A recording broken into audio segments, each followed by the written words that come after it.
Mirror, mirror on the wall, who is the fairest of them all? Wait. Wrong movie.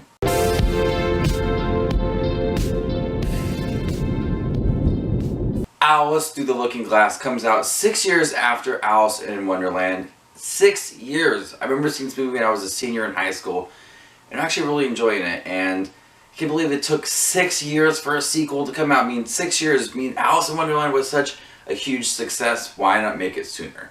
Alice goes back to Wonderland through a looking glass, and she learns that the Mad Hatter is no longer mad. He's actually quite depressed and sad about something that happened in his past, and she must go to time to travel back in time and to save the Mad Hatter from becoming depressed and sad. And Time is a person played by Sacha Baron Cohen, and judging by the trailers, you think that Time is the villain. You have to stop Time so you can save the Mad Hatter. And that was the only really thing I really liked about Alice Through Looking Glass is that Time is not the main villain. I liked that it was fresh. Didn't really go the route of typical movies but they have their villain, because I thought, you know, Sacha Baron Cohen would be playing the villain, and he's not. He's an actual interesting character who's just doing his job. And the concept of time and being a person and him controlling time, you can't alter the past, you can only look forward to the future.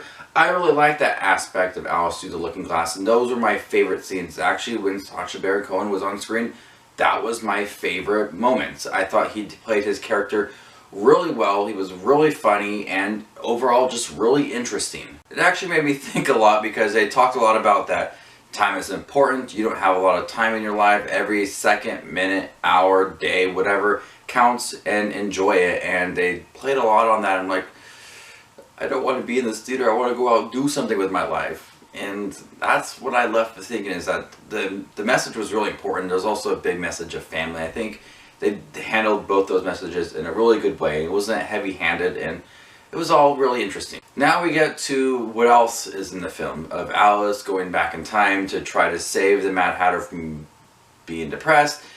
And there's a lot of different backstories for like the Queen of Heart and the Mad Hatter. And I think that's where the movie falls apart, and they focused a lot on one event can alter another event and another event and another event. And each event is not something really big. I mean, some of it's just really silly stuff, and the plot didn't get jumbled. It just wasn't very interesting per se. I didn't really find any interest in Mad Hatter's family and the Queen of Hearts backstory, all that stuff. I really have no interest, because I didn't really want to know these characters' backstory, because they're not strong, interesting characters in the first place. Why do I want to know how they became to be? And the visuals, once again, are really great. Just like the first film. The first film was a little darker. This one was a little more light-toned to it. And I think that's because, you know, she kind of saved Wonderland and she's back and everybody's kind of happy now. So has that lighter vibe to it. But in the end, I found some enjoyment in Alice Through the Looking Glass. I really liked the character of Time, played by Sacha Baron Cohen.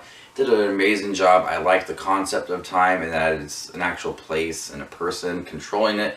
That was fun to watch. Other than that, I just didn't really care about the side stories and the characters and their past, and that was an uninteresting part of the movie. So I'm going to go ahead and give Alice Through the Looking Glass a C. This is Just Watch Movies with his review of Alice Through the Looking Glass. I wanted to give a shout out to my good friend 22 Tiger Dude.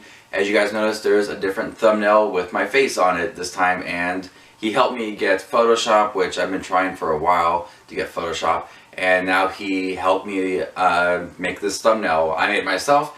Probably looks bad, but I'm just trying, and he kind of walked me through the steps of making this thumbnail. So 22 Tiger Dude, thank you for helping me with that, and I'm excited to make more thumbnails. If you guys don't know 22 Tiger Dude, go check out his channel. He's a great guy, really helpful, great reviewer. Definitely check him out. Told him Justin sent you. So this Just Watch Movies. Remember to give this video a thumbs up and subscribe to Just Watch Movies for more current reviews. You can find me on Instagram at Just Watch Movies, Facebook Just Watch Movies, Twitter Jay Watches Movies, and you stay classy, YouTube.